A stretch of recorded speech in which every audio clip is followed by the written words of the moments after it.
What's going on YouTube? It's your boy Dermy Wormy, and I'm back! I'm back with another G Gundam review. That's right, got one more after this one. Trying to get these out before the end of the year. Gonna end up doing another G Gundam review, another Gundam series review after all these are done. But in the meantime, we still gotta get through we gotta get through 2 episodes, okay? These are our penultimate episode, our pre-finale episode, and let me be real clear. I love G Gundam to death, but when it comes to the finale of the entire series, I'm a huge fan of how it fully ends. But this is, I think, the last fantastic episode. The very last fantastic episode, due to the conflict that is ensued, due to the implications that happen, and due to us actually seeing the vast power of a full-powered Dark Gundam, because we get to see some cool stuff. We also get to see some returning faces, and something that I didn't think a lot of us were expecting to end up seeing within this actual world and stuff. And it's a fun time, it's an enjoyable time, and hey, it's Christmas, so let's talk about something we like instead of stuff we hate.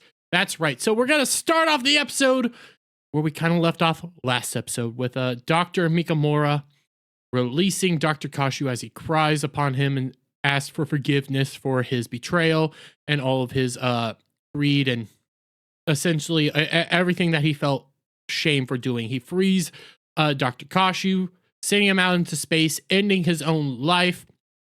And that's where we left off last episode. We have our narrator guy show up to end up basically saying, hey, listen, you know, this is what happened last episode. This is what's going on this episode. We're seeing the vast and unstoppable power of the Dark Gundam. Can Domon reach the end in time? And can he actually stand up to today's mightiest opponent, Major Alube, and his own unique Gundam? And I'm telling you, it's a very unique Gundam. It's a chimeric style Gundam as well, and I kind of like those. I kind of like a chimera style creatures and things like that, that you mix a bunch of stuff together and see what you get. Sometimes it's cool, sometimes it's not, but yeah, here we go. Episode's title. We start off by seeing Dr. Kashu floating through space and gets picked up even by Butler Bot. For those of you who don't remember Butler Bot or anything like that, this was George's actual butler himself, and this is his unique mobile suit. And yeah, he gets pulled in. Everybody, you have Nastasha or Nadasha, one of the two. She's here saying, hey, we need to hurry up and awaken Dr. Mikamura. She ends up saying, actually, try to see if we can get him. Yeah, Japanese government guy's name. And I still forgot it. Because, again, this is our 48th episode. I think they've only said his name twice in the entire show. And I still forgot it. Well, anyways, okay, he's going to go wake up Dr. Kashu. Nastasha ends up saying, yes, we need to hurry up and wake him up because he's the only one that knows the full power of the Dark Gundam and how to truly stop it. We end up cutting away to seeing, you know, Rain still in her sleep. You got Major Alube basically noticing that Domon and crew have actually made it within the confines of the Dark Gundam's body itself. And he says, well, you know what? We have outsider individuals within the body itself. Let the DG cells take care of it. You know, kind of implying that the Dark Gundam's alive. They are physically within his body. You kind of get the picture there. As we end up cutting over to the team itself, you know, Domon's looking down at the actual connection device, the telepathic relay piece of equipment that Rain actually used to, you know, connect with him when he was trying to get back from the Guiana Highlands, obviously signifying that he is himself thinking of Rain. As they continue to move on, you know, they are encountered by weird bulls from either side of them. Weird bulls. And as they proceed, Chippity says, you know what? I got this. Okay, it's not a big deal. I will take care of this. And goes ahead and uses, you know, goes to try to punch one, just blow it all the way. And it activates a chain reaction in which they are now basically under a static field. That's the best way I could describe it within sci-fi terms. Essentially, a massive static array is triggered, locking them in place and hurting all of them. Yeah, as you can see, they are now trapped. Major Alube says, that wasn't too hard. I mean, come on. I'm the all powerful being, and now you're going to see just how all powerful I am. As we end up cutting back outside to watch the Dark Gundam do something honestly terrifying. Let's be real. If you were going up against something like this would be terrifying to see in real life. What I do have to tell you guys is, and I always forget to mention this, in the actual Japanese version of the show, the Dark Gundam is also known as the Devil Gundam. Okay? Burning Gundam is also known as God Gundam. So when you take that into account, what's about to start happening makes a little bit more sense in regards to what the Dark Gundam's true capabilities are. So we cut outside where, Nastasia and all the rest of the crew are sitting there saying, hey, what's going on? What's it doing? As we watch as a massive tentacle-like thing shoots out of Neo Japan itself, flies all the way down to Earth, them taking note of it, and when it touches down on Earth, it begins to do a weird kind of like vine-esque array system all throughout the sky itself. That's right, a weird... and you have your citizenry looking up, going like, what the heck is this? Major Ulube says, begin. As we watch as the sky lights up with red and a major blast touches down, wiping off at least an entire city of people and everything, as the Dark Gundam begins to actually consume the Earth. That's right, it's eating the Earth with its just inevitable strength. Its pure power is destroying the Earth now. With this in mind, everybody begins to panic because, hey, a lot of these guys might live up in space. They come from the colonies. They only do battle upon Earth once every couple years, so they don't have a full connection, but they do realize that this is their home planet. This is their home world. They must protect it at all costs. And as they see this, they know that they need to hurry up and pray that Dr. Mikamura can get it reawakened and Domon can actually succeed in their exploits. As terror basically fills the room, we see not Mikamura, but Major Alube basically says, hey, guys, come on. I'm the all-powerful being. This is why there's no use for a Gundam tournament anymore. I have the Dark Gundam. I have the immense power of the entire world. Nothing you can do can actually stop me. Just as Domon's beginning to kind of give up hope because he doesn't know what to do, he ends up hearing a voice over the intercom as you hear the name the attack brilliant hula hoop come flying out of nowhere, strikes the tentacles, and Domon says, I know that attack, and it's revealed that it's Noble Gundam and Alan B. Beardsley coming in to help save the day. But that's not all, folks, and I'm getting goosebumps just talking about this because it is actually a pretty epic moment. You also end up seeing Nepal Gundam. Nepala? No. Nepal's Gundam. Okay, Neo-Nepal, that area. They're Mandala Gundam, that's right, and their pilot, whose name is escaping me, but if you remember, he's the blind assassin that almost succeeded in actually killing Domon. He is also here to assist in the grand fight himself. And again, they're not alone because as he looks back, you see all sorts of Gundams flying up from Earth, preparing to assist in this battle. You got Toro Gundam, you got Scorpio Gundam. There was also Shenlong Gundam, I believe is what it is. You had Viking Gundam. And there's many more coming up by the assistance of Neo Sweden's whole process. Okay, they're all shooting tons of Gundams up into space. By the way, for those of you who aren't aware, there's a nice little Easter egg looking at us right in the face right now in regards to this Gundam, because this is actually the OG Gundam. That's just a little Easter egg for you all. It's a cool, nice little look, OG Gundam. You end up coming back over to the battle at hand, and you see that it's not just Earth-based Gundams that are coming to the aid. Other nations are beginning to send out their Gundams, and you have other Gundam pilots from all these nations that are already up in the colonies assisting. But as you see, we end up going through nation one by one. hopping over to Neo Egypt to unleash their mighty weapon, the Sphinx Gundam, preparing for battle. And I gotta be honest, these are some pretty cool looking designs. I wish we could have actually seen them in use. I'm not gonna lie. A lot of these you end up seeing like, oh, here's a cool looking design, but you don't actually see what it does. So there is that. But you got Sphinx Gundam. You end up hopping over to Neil Holland, who uses Hurricane Gundam. You know, the big windmill Gundam. Yeah, turns out they have up to 42 different windmill Hurricane Gundams of the exact same design and everything, but they are all being activated and going off to battle themselves. Then you have Mermaid Gundam from Neo Denmark. For those of you, I don't remember his pilot's name precisely, but this is the brother of the guy who, the chick that Saishi has a thing for. You know, that whole storyline?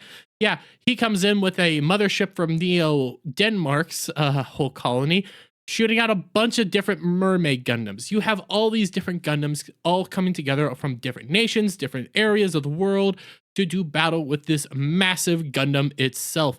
And you have Neo Nepal's pilot, you know, guy's name who I can't remember, basically say exactly what I said earlier. Hey, we're all from different nations. We're all supposed to be fighting, you know, to help control this planet. But at this point in time, we see this planet under attack and we realize that we live here. This is our home world.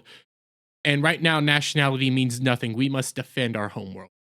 And you see them all go out to battle to begin just attacking the Dark Gundam. And I love this scene, okay? This is something that I like. I like seeing big groups of people go to battle with, you know, big massive things when they all have to team up to do that. You know, you see it in Star Wars, for example, when they're going up against the Death Star. You see it in all sorts of different shows. It's always fun. One of my other favorite versions of this is when you see it in Futurama, when all the teams are going up against together to take out all the golden Death Stars. It's a fun time. It's an enjoyable time because you see them all just do damage across the board, taking out one thing after another. You know, everybody's taking note of, hey, they're actually winning. They're succeeding. Then you see Major Lube basically go like, hey, listen, yeah, I get it. This is serious. But I still got this. Okay, I still got this. You know, you can start seeing, you know, he is cocky. He doesn't really feel much, but you're starting to get in some of his like movements and stuff that something's starting to change a little bit because he decides to take note that well, the Shuffle Alliance is activated. That's right. The Shuffle Alliance is now realizing that, hey, there's something going on and it's their time to step up. You know, Domon Kashu ends up saying, I'm going to defeat you with everything it takes to save Rain as of right now. You know, Major Lube kind of doesn't get what's going on. And as we watch all the other Gundam pilots, you know, George say, hey, we're in this together. You had Chippity say it. You have Saishi and Argo all banding together to take on Major Lube right now as they break free from their little weird cell prison thing. In this moment, you end up cutting back outside as it has successfully been, the tentacle thing from the Dark Gundam has successfully been destroyed by the Federation of Gundams. That's right, I forgot to mention that. It's the whole, all the Gundams have come together to form the Federation of Gundams. It's actually pretty cool. As they have saved the Earth, the Neo Nepal's Gundam says, at this point in time, we cannot let up. We need to continue our fight with the big force. We end up cutting inside as we cut over, actually not inside, but back to the Dark Gundam as we actually see it kind of like in pain for once. Nastasha ends up taking note of that as she is greeted by Dr. Kashu himself. That's right. Dr. Kashu is here to assist and everything. He then, we cut over to Domon, who is now being talked to by Dr. Kashu. And you get a nice little tidbit in storytelling, okay? Dr. Kashu was already filled in on everything that's going on, so he doesn't need to be you don't have to have this whole backstory thing of re-saying, hey, this is going on to Dr. Kashu. He just pops up and says, hey, they already filled me in on what's going on, and this is what you need to do. He tells Domon that you must take out the central power array within the entire colony. That will help destroy the Gundam itself, okay? That's the only way to do it. And then you end up having this nice little moment where Dr. Kashu takes a look at his son and says, you know what? You grew up to be a good man. You grew up to be a good, wonderful man.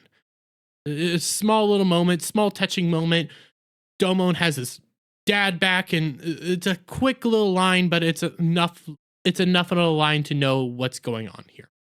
You end up cutting back to Major Olube basically saying, well, I guess he has to get involved as he is, sinking through the floor because of the whole DG cells. And you get possibly the greatest line in all of Gundam history, where he is taking note that it's time for him to step back into the ring, get back into his own Gundam. And he says, to quote him, "Good thing I've been working on my body," as he tears off his clothes, revealing a chiseled body. I'm shit you not. He says, "Good thing I've been working on my body."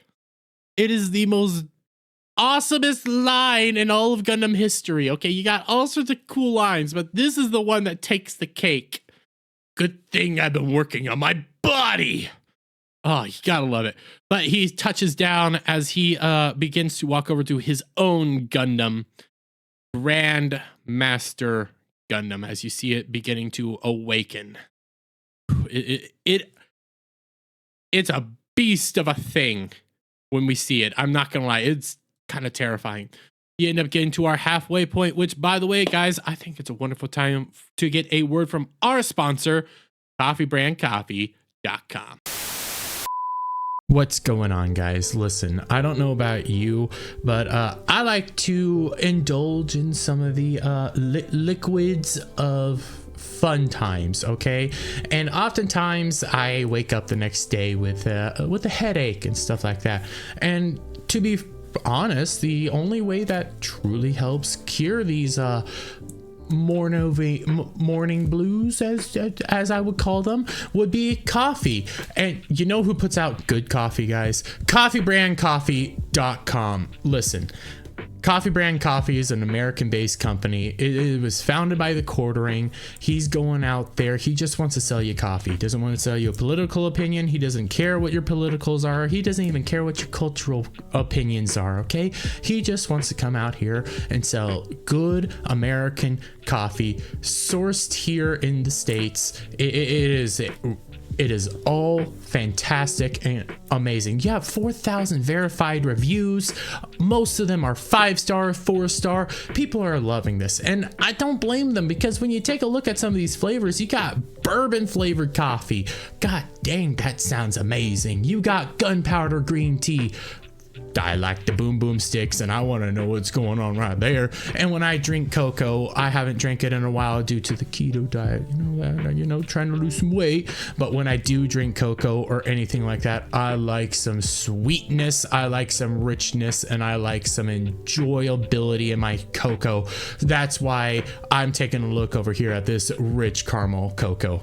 I mean, just think of how amazing it is. And guys, if you go to Coffee Brand Coffee, which links will be in the description down below, you can use coupon code BACKTACO, one word, BACKTACO, and you can get 10% off your purchase. That's CoffeeBrandCoffee.com, coupon code BACKTACO.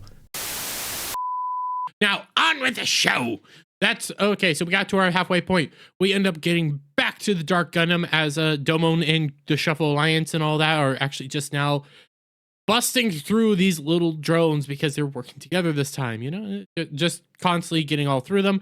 They end up breaking into one of the cities or colonies that have it is the cities that have gone underground to help to protect the citizenry inside. We don't get to see any of the citizenry. We don't even know what's going on with them, but that's not the important point. You end up seeing, Domon and them traveling up, just traveling over skies. Oh, you do get to see some of the citizens. They don't know what's going on, but you end up getting major government guy. Again, they said his name like 2 or 3 times in the entire show. I don't remember it. I just know it's government guy. Give me some break. Anyways, government guy ends up calling on the thing, and Domon is basically informing him where they are, what the plan is. And as they begin to communicate, Domon does say, "Hey, government guy, you know what? Because of right now and what you're doing, you could potentially one day be a great leader." You see government guy end up, kind of blushing and stuff as, they're trying to help out, say, "Hey, this is where we are, this is where we're going," things like that. And Domon and crew begins to actually cut out. They don't know what to do, but not Mikamura. Kashu, Dr. Kashu. God, there's so many freaking names. Dr. Kashu comes down and ends up saying, you know what, I'll patch you in with the actual location code. That way we can see what they're doing. As we watch the Shuffle Alliance actually fly up like an exhaust pipe of something to help get into their next area. And that's exactly what we end up seeing is you know, they're in a new area. They get into a specialized elevator and begin to travel up to their final battle location. While here, they have a nice little touching kind of conversation. You know, you see Saisaishi kind of freaking out a little bit. You know, he's scared because Saisaishi is kind of a scaredy cat. We've seen this throughout the series. You know, he's a child. He has his weaknesses. You know, Chippity begins to pick on him about that, and you know, Saisaishi not blows up, but snaps back, saying, "No, I'm not terrified. I'm trembling with excitement." And as they're, you know, having their little moments, having their little back and forth, and Domon comes out and just looks at him and says, "Hey guys, from this point on, I'm gonna go alone. I can't have you guys actually come out here and assist me in this. This is my fight. This is my family's fight. This is my family's sin. I have to be the one to put it into this." And as he's going on talking about this, they all say, "No, we're coming with you no matter what. Okay, we knew you were gonna say something like this, but it doesn't matter. We're in this together because this isn't a Shuffle Alliance like deal. We're not doing this because we're a part of the Shuffle Alliance. We're doing this because we enjoy fighting with you. We enjoy the excitement of fighting with you. We enjoy being around you and stuff like that. That's the whole reason we've done all this, and this is the whole reason we're gonna assist you in your next bouts of fighting." Okay, so yeah, come on, let's do this thing together. And you know, this little speech is like that full realization that these guys have gone on from being something different. They started off as rivals and enemies.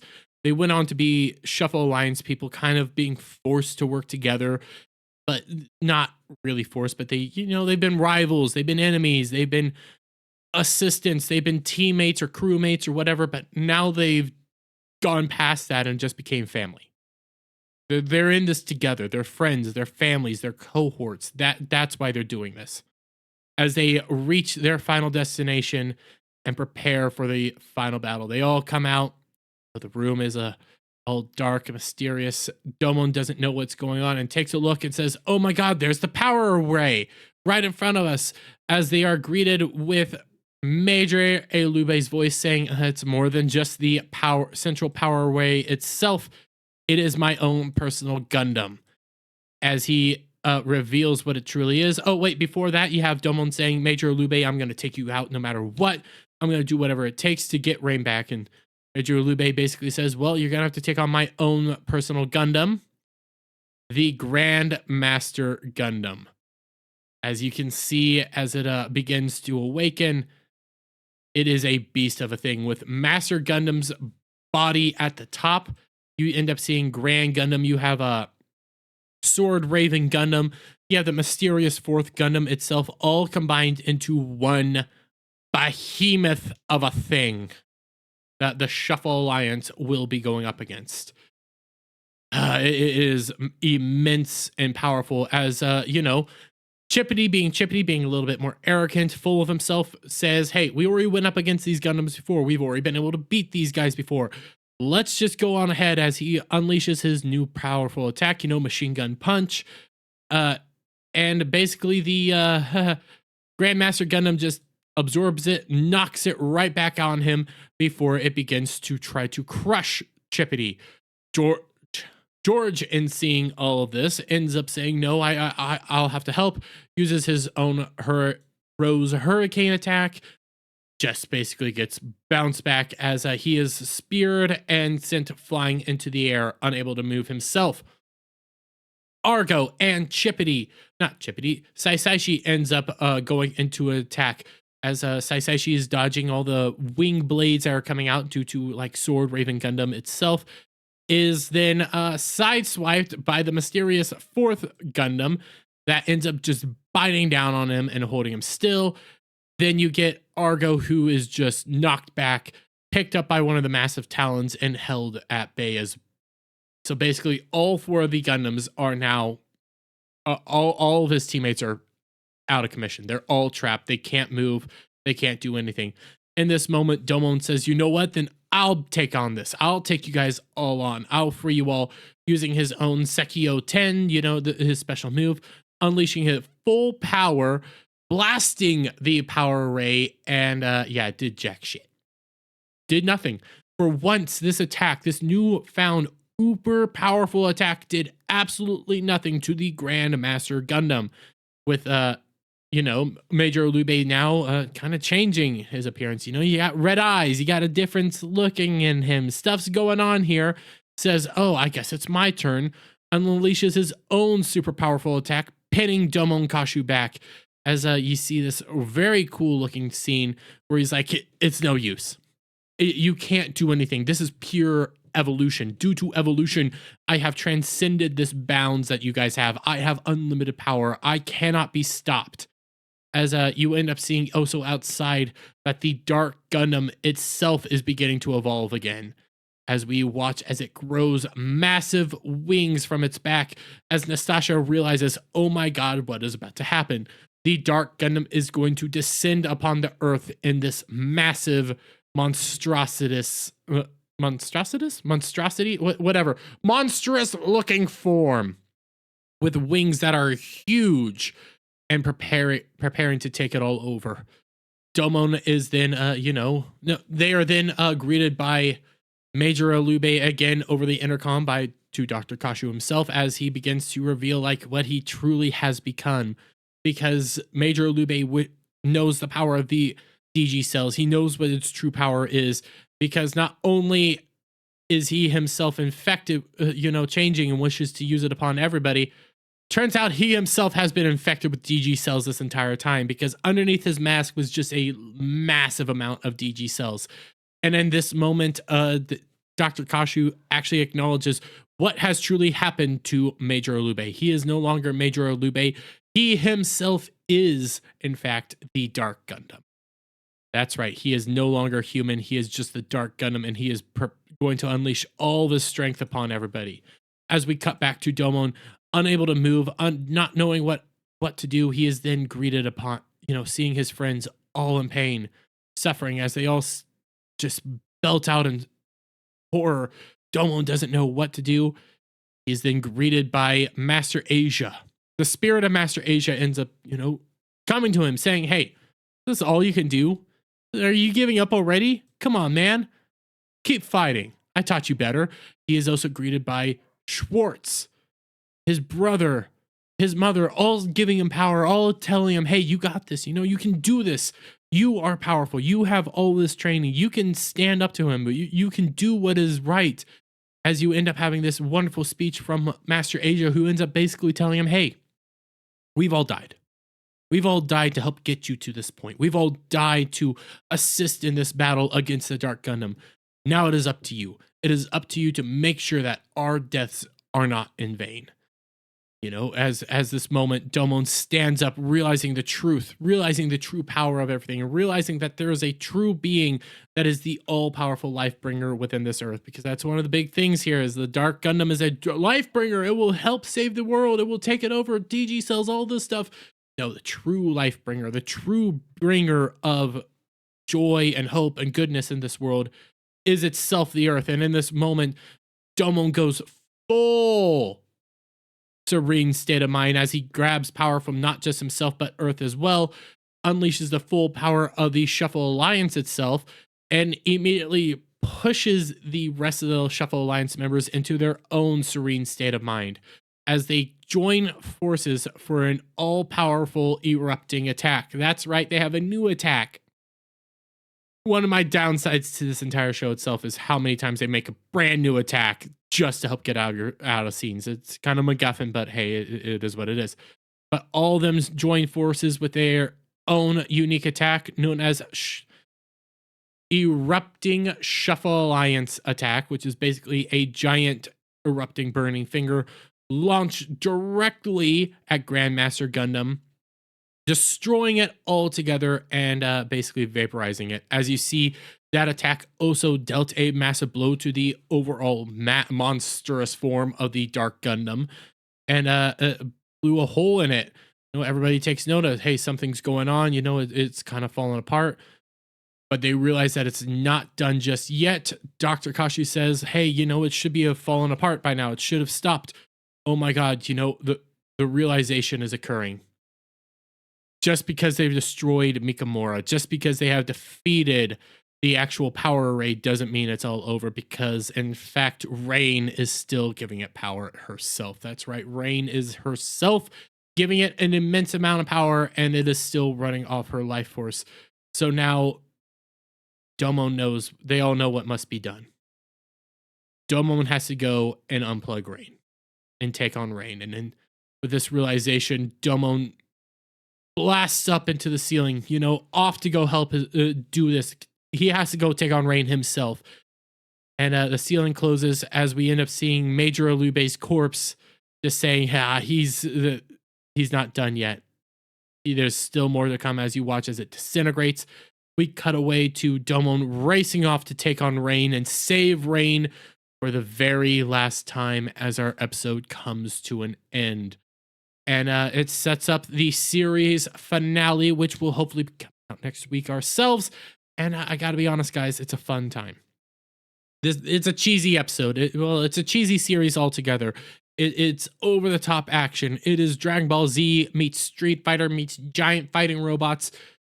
And it's fun to see stuff like this, and it's fun to talk about good stuff. But in the meantime, guys, please, if you like this video, give it a thumbs up, share it out with friends, hit that subscribe button, hit that notification bell for every time I put out a new video and go live, guys. And I'll see you all on the next one. Bye for now.